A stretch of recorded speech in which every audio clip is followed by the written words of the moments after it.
សួស្តីទាំងអស់យើងចឹងនៅក្នុង podcast ទី1 episode ទី1នៃ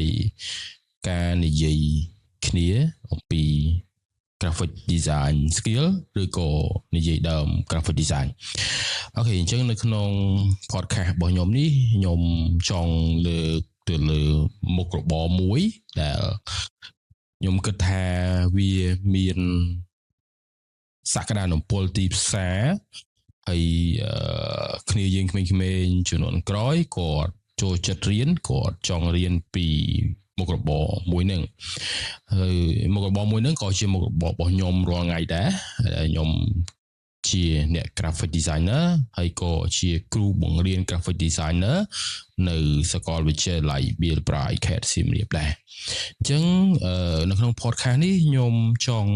មកនិយាយអំពីមុខរបរអ្នក graphic design តើមុខរបរ graphic design យើងតម្រូវការទៅលើអីគេខ្លះហើយតើការដែលយើងធ្វើទៅលើមុខរបរហ្នឹងការដែលយើងចង់ក្លាយទៅជា graphic designer តើយើងត្រូវសិក្សាទៅលើជំនាញអីគេខ្លះហើយយើងត្រូវចេះអីគេខ្លះអូខេអញ្ចឹងនៅក្នុងនេះខ្ញុំបានដកស្រង់ចេញពីសៀវភៅរបស់រដ្ឋាភិបាលរបស់យើងដែលគាត់បានចងក្រងទៅលើមុខរបរមួយហ្នឹងអញ្ចឹងមុខរបរទៅលើ graphic designer គឺគេបានឲ្យនិយមន័យទៅលើមុខរបរនេះដូចតទៅទី1អ្នក graphic designer អ្នករចនា graphic នឹងទទួលបន្ទុកទៅលើការរចនាខ្លឹមសារមាតិកានិង graphic ដូចជាគំនូរនិមិត្តសញ្ញាប្លង់រូបភាពឬក៏គេហទំព័រការផ្សព្វផ្សាយបណ្ដាញសង្គមផ្សេងៗនិងផ្ទាំងកម្មវិធីទូរស័ព្ទនិងកុំព្យូទ័រនានាបាននៅភាពច្បាស់ពណ៌ត្រឹមត្រូវនិងទម្រង់សមស្របដើម្បីផ្ដល់ខ្លឹមសារនិងការចូលរួមពីអ្នកប្រើប្រាស់អ្នករចនា graphic ធ្វើការងារជាមួយក្រុមការងារទីផ្សារដើម្បីបង្កើននិងអនុវត្តយុទ្ធសាស្ត្រទីផ្សារដោយបន្តធ្វើបច្ចុប្បន្នភាពលើនិន្នាការក្នុងការរចនាសម្រាប់ទីផ្សារ digital អញ្ចឹងត្រង់ការបរិយាយខ្ញុំនឹងសុំរាយមកខ្លីៗអញ្ចឹងតួនាទីរបស់ graphic designer យើងគឺទទួលបន្ទុកទៅលើការរចនាទី1ការរចនាទៅលើមាតិកាសម្រាប់យើងយកទៅផ្សព្វផ្សាយលើបណ្ដាញសង្គមមានដូចជារាល់ថ្ងៃហ្នឹងយើង design poster យើង design motion graphic យើង design ផ្ទាំងរូបភាព thumbnail ដាក់លើវីដេអូអញ្ចឹងសុទ្ធតែជាតួនាទីរបស់ graphic designer ហើយ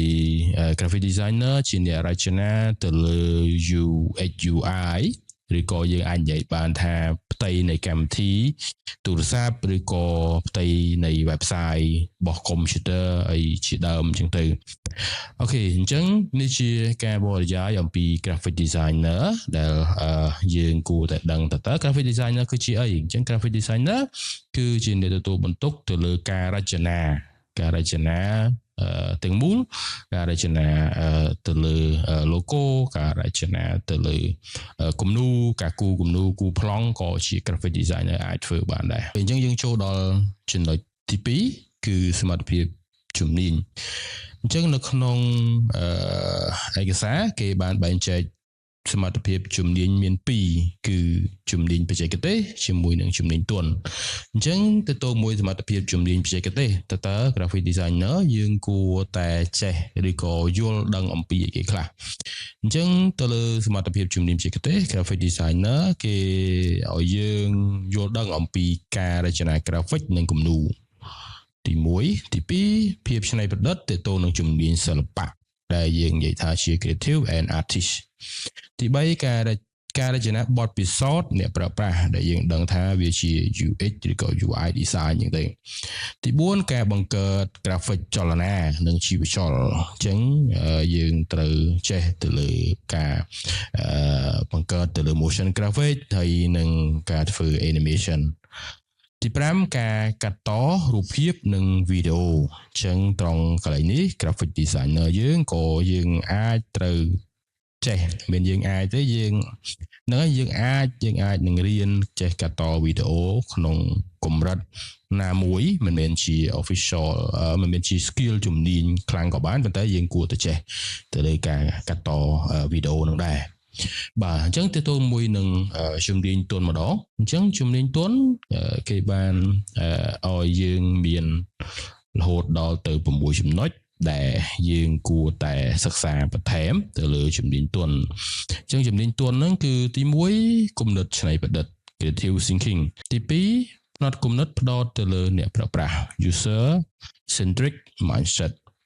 ទី3ទំនាក់ទំនង communication ទី4ការគ្រប់គ្រងពេលវេលាទី5ការយកចិត្តទុកដាក់លើព័ត៌មានលម្អិត attention to detail ទី6គឺភាសាអង់គ្លេសអូខេអញ្ចឹងខ្ញុំចង់បកស្រាយអំពីចំណុចមួយនៅក្នុងជំនាញទន់បើអ្នកនរគ្នា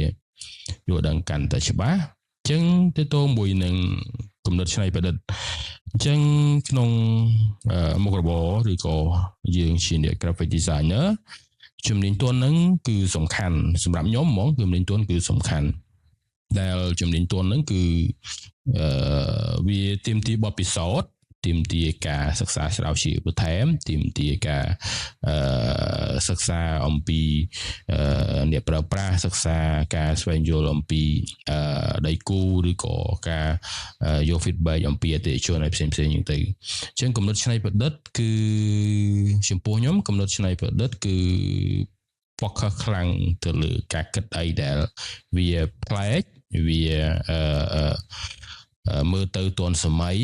វាមើលទៅមានភាពច្នៃប្រឌិតទៅលើ creative thinking នេះជាបទពិសោធន៍របស់ខ្ញុំគិតថាវានឹងមាននៅនឹងខ្លួនរបស់អ្នកទាំងអស់គ្នារាល់ពេលលុះត្រាណាតែអ្នកទាំងអស់គ្នាគិតហើយអ្នកទាំងអស់គ្នាវិភាគអ្នកទាំងអស់គ្នាគូវាចេញអញ្ចឹងយើងនឹងបានភាពច្នៃប្រឌិតហ្នឹងហើយផ្នត់កំណត់ផ្ដោតទៅលើអ្នកប្រើប្រាស់អាហ្នឹងគឺចំពោះខ្ញុំហ្មងគឺវាកាន់តែសំខាន់ដែរទៅលើការរចនាហ្នឹងពួកយើងរចនាដើម្បីឲ្យអ្នកប្រើប្រាស់គាត់អានគាត់មើលគាត់យល់អញ្ចឹងត្រង់កន្លែងនេះយើងត្រូវគិតថាតើការដែលយើង design អីមួយឧទាហរណ៍យើង design packaging មួយអញ្ចឹងការ design packaging របស់យើងគឺយើងត្រូវតែផ្ដោតសំខាន់គឺទៅលើអ្នកប្រើប្រាស់មានន័យថាតើពេលដែលគេមើលឃើញទៅលើ packaging របស់យើងតើគេ feeling to unboxing អត់គេមានអារម្មណ៍ចង់ហែកប្រអប់គេមានអារម្មណ៍ចង់ហែកថងនឹងមើលអត់អញ្ចឹងកន្លែងនេះក៏វាជាចំណុចសំខាន់ដែរហើយទី2ការ design របស់យើងគឺអ្នកប្រើប្រាស់គាត់ប្រើស្រួលអត់ឧទាហរណ៍យើង design ផលិតផលមួយយើង design mouseយើង design iPad យើង design computer អញ្ចឹងយើងត្រូវគិតតើអ្នកដែលគាត់ប្រើប្រាស់ទៅលើអ្វីដែលយើង design ហ្នឹងគឺជាតម្រូវការរបស់គាត់អត់អញ្ចឹងតង់កន្លែងចំណុចហ្នឹងក៏យើងត្រូវគិតដែរតើគាត់ប្រើប្រាស់ស្រួលគាត់ចង់ប្រើអត់ហើយតម្រូវការរបស់គាត់អត់ទំនាក់ទំនងអញ្ចឹងត្រង់ផ្នែកទំនាក់ទំនងគឺវាមានសក្តានុពលមែនទែនសម្រាប់ជា agency ដូចជាខ្ញុំឬក៏ជា freelancer យើងត្រូវមានទំនាក់ទំនងល្អរវាងយើងជាអ្នក design ជាមួយនឹងអតិថិជនឬក៏ client របស់យើងទំនាក់ទំនងល្អជាមួយនឹង communication ផ្សេងៗដូចជាយើង join ទៅលើ Facebook group យើង join ទៅលើ event ផ្សេងៗហ្នឹងទៅអញ្ចឹងការបង្កើតទំនាក់ទំនងវាធ្វើឲ្យយើង grow mindset ឬក៏ grow creative ដែរពីខ្ញុំទៅបាទអញ្ចឹងយើងរក្សាទំនាក់ទំនងល្អយើងបានដឹងអូខេគេ design តម្លៃប៉ុណ្ណេះយើង design តម្លៃប៉ុណ្ណេះគេធ្វើបានប៉ុណ្ណេះយើងធ្វើបានប៉ុណ្ណេះអញ្ចឹងវានឹងជួយអ្នកនរគ្នានៅក្នុងការស្វែងរកអតិថិជនបានផងដែរបើមិនយើងមានទំនាក់ទំនងល្អការគ្រប់គ្រងពេលវេលាត្រង់ចំណុចនេះក៏វាជា passion មួយដែរដែលអ្នកនរគ្នាគួរតែមានការគោរពពេលវេលាការសន្យាឧទាហរណ៍ថាយើង design logo មួយឬក៏ poster មួយយើងប្រាប់គេថាយើង design ហ្នឹង3ថ្ងៃឬក៏មួយអាទិត្យអញ្ចឹងអ្វីដែលយើងផ្ដល់ឲ្យគេយើងគួរណាតែ on time 3ថ្ងៃយើងអាចផ្ដល់ឲ្យគេបានបាទហើយការយកចិត្តទុកដាក់ទៅលើព័ត៌មានលម្អិតកន្លែងនេះ ខ្ញុំ always take attention to ក្រុមការងារខ្ញុំការសិក្សាពីព័ត៌មានលម្អិតគឺសំខាន់មែនទែនការសិក្សាពីព័ត៌មានលម្អិតគឺចង់សំដៅទៅលើអក្ខរាវិរុទ្ធចង់សំដៅទៅលើការប្រើប្រាស់ពណ៌ចង់សំដៅទៅលើការដែលវាខុសទៅលើចំណុចណាមួយដែលតូចមែនទែនតែពេលខ្លះអ្នកទាំងអស់គ្នាមើលហើយអ្នកទាំងអស់គ្នាអត់បានយកចិត្តទុកដាក់ទេអញ្ចឹងពេលដែលយើងបោះពុម្ពចេញវាអាចនឹងខុសខ្ញុំធ្លាប់មានបទពិសោធន៍មួយទៅទៅនឹងការយកចិត្តទុកដាក់ហ្នឹងការខ្ញុំធ្វើការនៅរោងពុម្ពមានក្រុមការងារខ្ញុំម្នាក់ហ្នឹងគាត់design បាយផ្សារមួយឈ្មោះផ្សារហើយdesign ធំមែនទែនហើយគាត់ design ចេញទៅហើយយកទៅដាក់លើបាយ light box ហ្នឹងហើយប៉ុន្តែ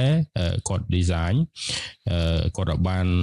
សិក្សាលម្អិតគាត់ផ្លេចអក្សររោផ្សារត្រូវមានរោអញ្ចឹងត្រង់កន្លែងចំណុចហ្នឹងក៏ធ្វើឲ្យយើងខាតតង់ពេលវេលា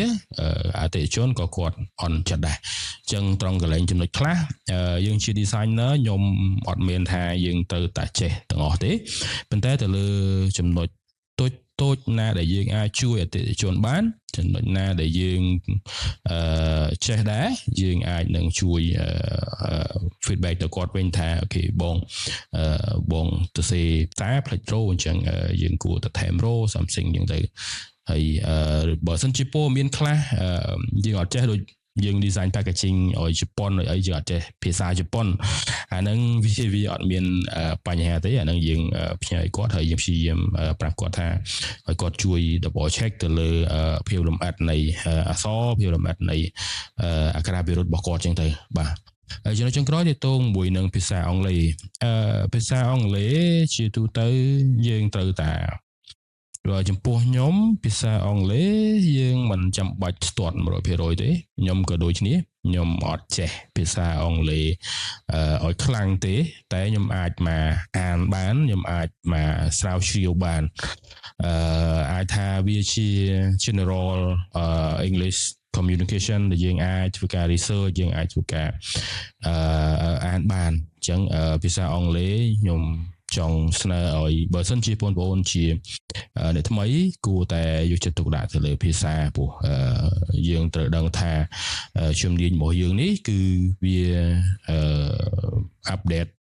up to date ថ្មីរហូតអញ្ចឹងភាព up to date ហ្នឹងភាគច្រើនគឺគេនិយាយភាសាអង់គ្លេសឬក៏គេធ្វើ content បែបអង់គ្លេសច្រើនអញ្ចឹងគ្នាយើងអាចយកចិត្តទុកដាក់ទៅលើភាសាអង់គ្លេសបានច្រើនបន្ថែមទៀតបាទអញ្ចឹងទៅទៅនឹងជំនាញទន់ពីខ្ញុំទៅមានប៉ុណ្ណឹងហើយខ្ញុំសង្ឃឹមថាវីដេអូមួយនេះនឹងជួយឲ្យអ្នកនរគ្នាយល់ដឹងកាន់តែច្បាស់អំពីមុខរបរ graphic design ឬក៏យើងអាចនិយាយជាភាសាខ្មែរអ្នករចនា graphicអូខេអញ្ចឹងសរុបមកវិញមុខរបរជាអ្នករចនា graphic គឺទី1យើងត្រូវដឹងតើទូនាទីរបស់យើងធ្វើបានអីគេខ្លះទី2តើយើងគួរចេះទៅលើបច្ចេកទេសអីគេទី3យើងគួរតែរៀនឬក៏យើងគួរតែស្វែងយល់ពីជំនាញទន់ជំនាញទន់ហ្នឹងគឺវាទាក់ទងជាមួយនឹងការគិតខាងក្នុងវាជាជំនាញមួយដែលជួយយើងឲ្យយល់ដឹងអំពីcreative thinking communication time management អីផ្សេងៗទៅលើជំនាញបច្ចេកទេសគឺទាក់ទងជាមួយនឹងការដែលយើងរៀនបន្ថែមទៀតដូច graphic design យើងត្រូវចេះPhotoshop ចេះ Illustrator ចេះ InDesign អញ្ចឹងទៅហើយ illustration ហ្នឹងយើងអាចចេះគូយើងអាចចេះ drawing ផ្សេងៗអញ្ចឹងទៅ creativity and artist អាហ្នឹងគឺយើងត្រូវតែរៀនពីវាយើងត្រូវចេះពីវាដែរទៅលើការគិតពីភាពច្នៃប្រឌិត mà đây thay creativity nữa mà đây thay tại việc này phải đặt bao nhiêu nữa ai tao dương design ai mua tao dương cụ ta design ai vìแบบไม่មានអីបាទ step ទៅមក step ចឹងទៅទី3បទពិសោធន៍អ្នកប្រើប្រាស់ហ្នឹងក៏ដូចនេះដែរអ្នកនរគ្នាត្រូវតែយល់ដឹងអំពីអ្នកប្រើប្រាស់ឲ្យបានច្បាស់តើយើង design ណាគេអ្នកប្រើស្រីឬក៏ប្រុសអាយុប្រហែលប៉ុណ្ណាចឹងយើងគួរតែគិតពីចំណុចហ្នឹងដែរការបង្កើត graphic ចលនានិង motion graphic animation ត្រង់កន្លែងនេះគឺពីខ្ញុំទៅ motion graphic គឺយើងត្រូវចេះកម្មវិធីដូចជា After Effects DaVinci ឬក៏ CapCut ក៏អាចធ្វើបានដែរហើយ animation ទៅទងមួយនឹងការធ្វើ 2D ឬក៏ 3D animation ដូចជាធ្វើតុក្កតាឲ្យមានចលនាយើងបញ្ចូលសំឡេងបញ្ចូលអីចឹងទៅអាហ្នឹងក៏វាជា animation video បានដែរហើយចុងក្រោយគឺការកាត់តហើយនឹងកែរូបទៅទងមួយនឹងការកាត់តកែរូបហ្នឹងវាជាជំនាញមួយដែលខ្ញុំគិតថាវា add on ដែរទេបើយើងចេះកាន់តែល្អព្រោះទៅលើ graphic design យើងគួរតែយល់ដឹងពីវាឬក៏យើងគួរតែសិក្សាពីវាបន្ថែមទៀតដែរបាទអញ្ចឹងទៅទងនឹង podcast មួយនេះគឺខ្ញុំមានតែប៉ុណ្្នឹងទេហើយទៅលើ post មុខរបរនៃរចនានេះខ្ញុំបានផុសទៅលើ page របស់ខ្ញុំហើយខ្ញុំធ្វើការ repost វាម្ដងទៀតជូនអ្នកនរគ្នានៅក្នុង page Pisetto design របស់ខ្ញុំអញ្ចឹងអ្នកនរអាចធ្វើការ show ទៅកាន់ page ដើម្បីតាមដានទៅលើ content ជា poster បានបាទអញ្ចឹងអរគុណទៅលើ